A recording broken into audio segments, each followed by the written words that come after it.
तापमानामध्ये वाढ झालेली आहे आणि ती फक्त पश्चिम महाराष्ट्र नाही तर महाराष्ट्रातील बहुतांश ठिकाणी ती झालेली दिसून येते. आणि येणारे 5 ते 7 दिवसांचा जर विचार केला तर महाराष्ट्रातील बहुतांश ठिकाणी ते नो लार्ज चेंज या कॅटेगरीमध्ये राहील. म्हणजेच आता सरासरी इतकं किंवा सरासरीपेक्षा 2 ते 3 डिग्री सेल्सिअसनी कमी किंवा जास्त अशा प्रकारे ते असण्याची शक्यता आहे.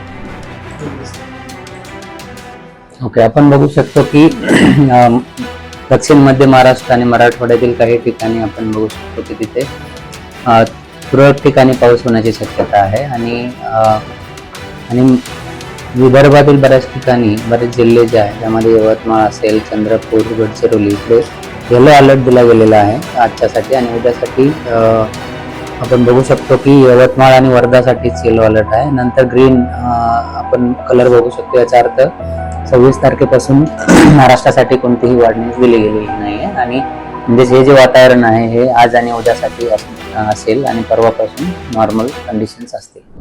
बदलत्या हवामानामुळे सध्या आपल्याला पर्यावरणीय बदल मोठमोठे होताना पाहायला मिळतात. याचा परिणाम, याचा फटका शेतीला आणि अनेक शेतीबरोबर लगत असलेल्या जोडून केल्या जाणाऱ्या उद्योगधंद्यांना सुद्धा होताना पाहायला मिळते. यामुळे थोडंसं नुकसान, थोडासा फायदा अशा प्रकारचं वातावरण आहेच. परंतु या वातावरणीय बदलाचे परिणाम जे आहेत ते आपल्याला स्पष्टपणे सध्या दिसायला लागले. हे परिणाम होत आहेत, याबद्दल हे परिणाम का होत आहेत असे प्रश्न नेहमी उपस्थित केले जातात. आणि याबद्दल आपण जरा सविस्तर आज बोलणार आहोत. आपल्या बरोबर सानप सर आहेत. सर, नवराष्ट्रवरती तुमचं स्वागत करतो. काय सांगाल, वातावरणीय बदल मोठ्या प्रमाणामध्ये होत आहेत, याचे परिणाम सध्या ठळकपणे दिसून येतात, याची कारण काय सर?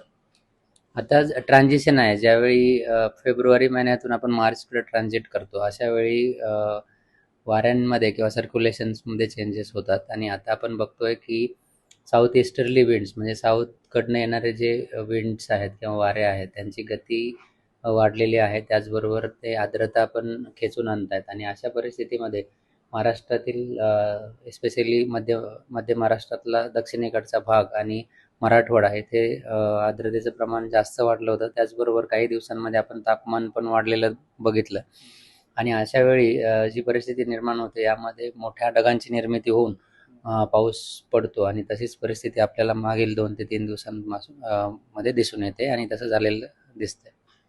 बघायला गेलं तर सर, अवेळी होणारा पाऊस सध्या पाहायला मिळते. पश्चिम महाराष्ट्रातील काही भाग असेल, मराठवाड्यामधील काही भाग असेल किंवा मग विदर्भातील भाग असेल, या ठिकाणी हा अवेळी येणारा पाऊस सध्या येतोय. अवेळी पावसाचे काय परिणाम होत आहेत? आता सध्या जर बघायला गेलं तर परभणी, हिंगोली, नांदेड या भागामध्ये पाऊस झाल्याचं समजते. काही ठिकाणी गारपीट झाली आहे विदर्भामध्ये.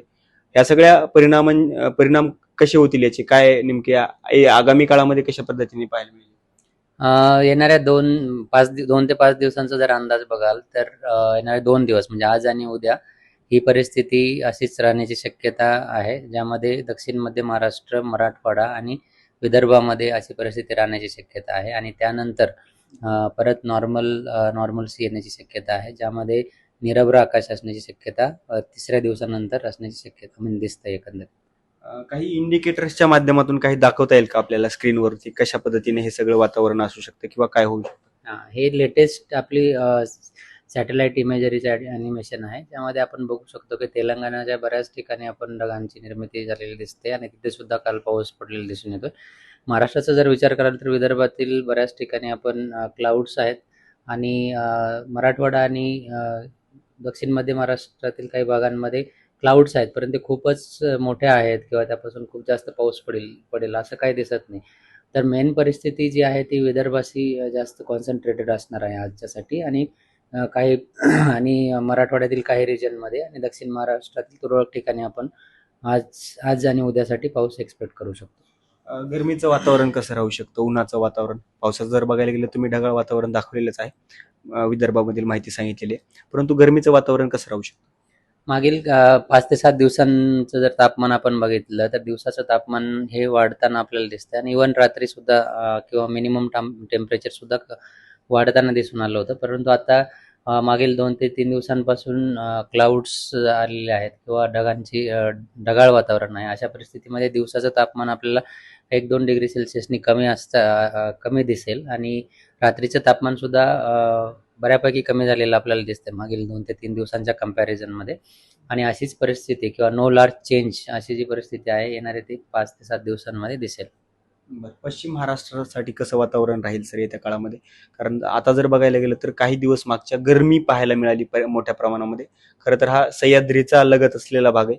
या भागामध्ये थंड वातावरण पाहायला मिळतं या दिवसांमध्ये, पण अचानक गेल्या काही दिवसांमध्ये गरमी अचानक वाढल्याचं पाहायला मिळतं. हो, म्हणजे मागील काही दिवसांपासून जसं मी सांगितलं, की तापमानामध्ये वाढ झालेली आहे आणि ती फक्त पश्चिम महाराष्ट्र नाही तर महाराष्ट्रातील बहुतांश ठिकाणी ती झालेली दिसून येते. आणि ज्यामध्ये ॲक्च्युली तापमान कमी कधी होतं, की ज्यावेळी उत्तरेकडनं येणारे थंड वारे आहेत त्यांचं प्रमाण वाढलं किंवा मग खूपच निरभ्र आकाश असेल तर रात्रीचं तापमान आपल्याला कमी होताना दिसतं. परंतु अशी परिस्थिती मागील 5 ते 7 दिवस दिसून आलेली नव्हती. दक्षिणेकडनं येणाऱ्या वाऱ्यांचं प्रमाण वाढलं होतं. त्याचबरोबर हवेतील आर्द्रता सुद्धा थोडीशी वाढल्यामुळे रात्रीचं तापमान आपल्याला वाढताना दिसून आलं. आणि डे टाईम टेम्परेचर्समध्ये व्हेरिएशन्स दिसून आले. काही ठिकाणी कमी, काही ठिकाणी जास्त. आता येणाऱ्या 5 ते 7 दिवसांचा जर विचार केला तर महाराष्ट्रातील बहुतांश ठिकाणी ते नो लार्ज चेंज या कॅटेगरीमध्ये राहील. म्हणजेच आता सरासरी इतकं किंवा सरासरीपेक्षा 2 ते 3 डिग्री सेल्सिअसनी कमी किंवा जास्त अशा प्रकारे ते असण्याची शक्यता आहे. शेतकऱ्यांनी काय काळजी घेतली पाहिजे? सध्या जर बघायला गेलं तर शेतीवरती याचा मोठा परिणाम होताना पाहायला मिळतो. शेतकऱ्यांना काय आवाहन असेल यामध्ये? शेतीविषयी जर विचाराल तर भारतीय हवामान विभागाचा शेतीविषयक सल्ले सुद्धा दिले जातात, ज्यामध्ये इंडियन काउन्सिल ऑफ ॲग्रिकल्चर रिसर्चचे जे तज्ज्ञ आहेत त्यांच्याकडनं येणारी माहिती आणि हवामानविषयक जी माहिती आहे त्यांच्या ते कंबाईन करून एक बुलेटिन दिलं जातं. त्याला कृषीविषयीचा जो हवामानाविषयक जो अंदाज आहे किंवा जो सल्ले आहेत ते तिथे दिले जातात. तर ते तिकडे माझ्या मते आमचं मौसम ॲप किंवा मेघदूत ॲप आहे, जे शेतकऱ्यांसाठी आहे. तर प्रत्येक आपल्या ज्या जिल्हा आहे तिथे जाऊन तुम्ही बघू शकता की आपल्या जिल्ह्यासाठी जे काही पीक आहे आता, तर त्या पिकासाठी काय वॉर्निंग्स दिल्या गेलेल्या आहेत आणि काय सुचवलं गेलेलं आहे. तर माझ्या मते ते बघितल्यानंतर तुम्हाला कळेलच की काय काय त्या पर्टिक्युलर जिल्ह्यासाठी काय वॉर्निंग्ज आहेत.